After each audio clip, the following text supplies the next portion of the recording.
여러분의 올바른 독해학습을 도와드립니다. 디딤돌 초등 독해력. 자, 우리 친구들과 함께하는 주요 내용 핵심 강의. 이번 시간은 어떤 내용과 함께 할까요? 자, 비유하는 표현을 이해해요입니다. 오늘의 학습 목표. 비유하는 표현을 이해하려면인데요. 자, 비유하는 표현은 정말 너무너무 중요합니다, 우리 친구들. 그리고 내용이 기본적인 내용에서 출발을 해가지고 조금씩 심화되는 내용들이 이제 학년이 높아지면 이제 심화되는 내용들이 조금씩 들어가요. 그래서 한 번만 알아두면 되는 것이 아니라 또 이번 시간에만 알아두고 뭐 다음 단원 할 때는 잊어도 되는 것이 아니라 계속해서 우리의 배경 지식으로 여러분들이 잘 가지고 있어야 하거든요. 자, 살펴보겠습니다. 우리 2학년 과정에서는 설명하는 내용을 이해해요에서 제목을 보고 어떤 내용인지 짐작하기, 설명하는 대상의 특징 찾기, 또한 설명하는 내용을 정확히 이해하기와 같은 활동을 했습니다. 그냥 사실 얘는 이제 설명하는 글을 읽어보는 건데, 설명하는 글은 어떤 대상, 설명하려는 대상의 여러 가지 특징들을 설명을 하죠. 그래서 그 특징에는 이제 뭐 모양이라든가, 뭐 색깔이라든가, 크기라든가, 뭐 쓰임이라든가 이런 것들이 들어가요. 그러니까 이 중에서 어떤 내용이 이제 그 대상의 특징으로 설명이 될 거냐 하는 것은 그 대상에 따라서 이제 결정이 되는데, 사실 이렇게 설명하는 글은 지식이나 정보를 전달하기 위해서 쓴 글이죠. 이 대상의 특징을 잘 정리하면서 읽으면 내용을 정확히 이해할 수가 있죠. 자, 이게 비유하는 표현과는 무슨 관계가 있을까? 자, 6학년 과정에서 이제 비유하는 표현에 대해서 우리가 살펴봅니다. 비유하는 표현이란 어떤 현상이나 사물을 직접 표현하지 않아요. 다른 대상에 가지고 와서 그 다른 대상에 빗대어서 표현하는 건데, 아무 대상이나 뭐 가져다가 빗대기만 하면 비유냐? 아닙니다. 이때 중요한 것은 비슷한 점이 있어야 한다라는 거죠. 그래서 예를 들어서 뭐 사과 같은 내 얼굴 많이 들어봤을 거예요. 내 얼굴에 대해서 이야기를 하죠. 근데 내 얼굴이 뭐 같냐면 사과 같다라고, 사과라는 다른 대상에 빗대어서 표현을 했습니다.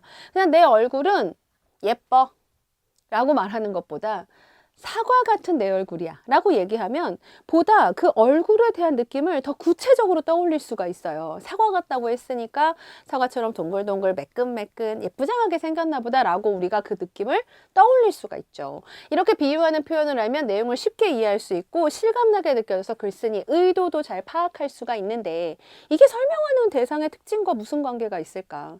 그러니까 우리가 비유하는 표현을 쓴다고 한번 생각을 해봐요. 내 얼굴에 대해서 이제 표현을 해야 돼. 근데 비유를 해야 돼. 그러면 비슷한 다른 대상을 가지고 와야 되죠. 그러면 내 얼굴이 가지고 있는 특징에 대해서 자세하게 떠올려야 돼요. 그리고 이런 특징을 가지고 있는 또 다른 대상에는 뭐가 있지를 여러 가지 면에서 생각을 해봐야 된다고. 그러니까 결국 각각의 대상의 특징에 대해서 잘 알고 있어야 비슷한 점도 찾을 수 있고, 그래서 한 대상을 다른 대상에 빗댈 수가 있는 거죠. 그래서 대상의 특징이라고 하는 부분이 중요하기 때문에 앞에 2학년 과정에서 우리가 대상의 특징을 살펴봤던 것과 연결 지을 수가 있다는 겁니다.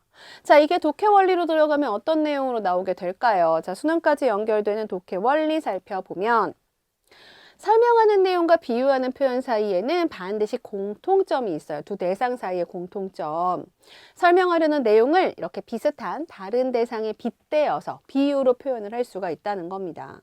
어떤 대상을 더 효과적으로 드러내기 위해 이렇게 비슷한 점이 있는 다른 대상을 끌고 들어와 설명할 수 있기 때문에 그 대상의 특징을 잘 정리하고 파악할 수 있어야 한다는 거죠.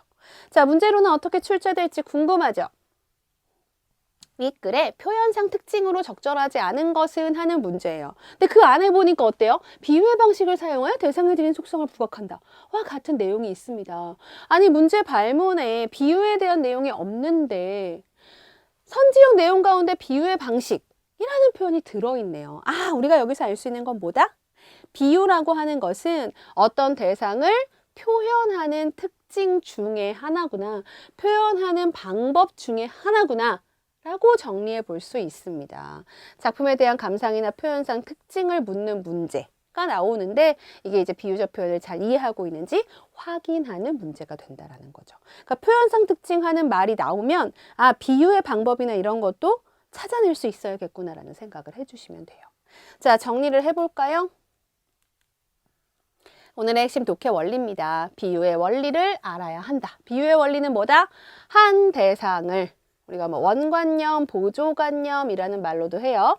다른 대상에 빗대어서 표현을 하는 건데 중요한 건 두 대상 간에 뭐가 있어야 돼? 그렇지. 공통점이 있어야 한다. 이 공통점이 될 수 있는 각 대상의 특징, 이걸 잘 파악할 수 있어야 한다는 거죠. 이렇게 비유의 원리를 이해하고 비유하는 표현이 나타내는 대상이 어떠한지 이해를 해보고 비유하는 표현과 그 효과를 바르게 연결했는지 잘 확인해야 돼요. 과연 얘와 얘의 공통점이 맞는가, 이렇게 잘 비유한 것인가라는 걸 살펴봐야 되겠고요. 비유하는 표현을 활용해서 여러분이 글을 쓰거나 말을 할 때에는 그 대상의 특징을 잘 떠올려 보고 너무 알려진, 누구나 다 알고 있는 그런 표현이 아니라 보다 참신한, 나만이 표현할 수 있는 참신한 표현으로 대상을 빗대어서 표현한다면 더욱 멋진 표현이 될 수 있습니다.